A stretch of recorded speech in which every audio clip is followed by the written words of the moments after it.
In California, home prices remain among the highest in the country, but in several cities, something unusual is happening. Inventory is rising, price cuts are accelerating, and buyers are quietly stepping back. This isn't 2008. There's no dramatic crash headline yet. Instead, the pressure is slower and more structural. Mortgage rates remain far above pandemic-era lows. Monthly payments have nearly doubled since 2021. Homeowners locked into low rates are reluctant to sell. That has distorted normal supply patterns, but in certain metros, listings are rising anyway. Insurance companies have begun limiting coverage. Wildfire exposure is now a pricing variable. Some buyers must rely on the state FAIR plan. Coverage often comes at a higher cost. Meanwhile, California continues to lose residents. Domestic migration remains negative, and mid-tier cities are beginning to feel the strain. Number 10. Stockton surged during the remote work boom.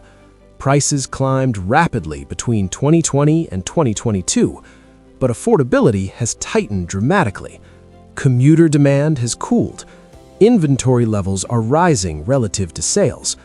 Stockton has historically been sensitive to downturns. Next, Bakersfield. Bakersfield attracts buyers seeking affordability, but wage growth remains limited.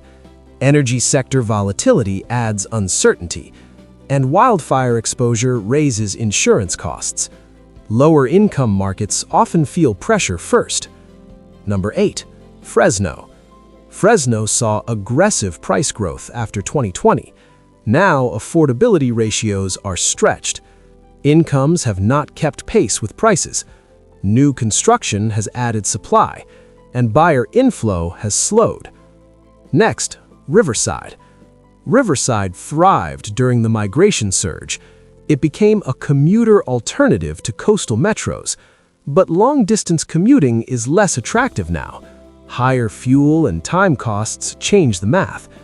Inventory is building in suburban pockets. Number 6. San Bernardino. This market is highly sensitive to downturns. Household incomes remain comparatively lower. Higher borrowing costs hit harder here. Markets driven by affordability can reverse quickly. Number 5. Sacramento. Sacramento benefited from Bay Area migration, but that migration wave has slowed. The market remains tied to government and remote work. If remote flexibility contracts, demand could weaken. Inventory is trending upward in several suburbs. Number 4. Oakland. Oakland faces a different challenge. Urban demand has softened. Commercial vacancy rates remain elevated. Condo inventory has increased. Price reductions are becoming more common. Number 3. Los Angeles. Los Angeles remains iconic, but financially stretched. Home prices remain historically elevated. Affordability is near record lows. Insurance costs are rising rapidly. Wildfire exposure remains a constant risk, and population growth has slowed. Number 2. San Diego. San Diego is often viewed as stable, but valuations are stretched. Mortgage payments now exceed historical norms. Inventory is gradually rising. Luxury segments show early signs of cooling, and insurance premiums continue climbing. Climate risk is no longer theoretical. Rising costs are squeezing homeowners, which brings us to the number 1 risk. Number 1. San Francisco.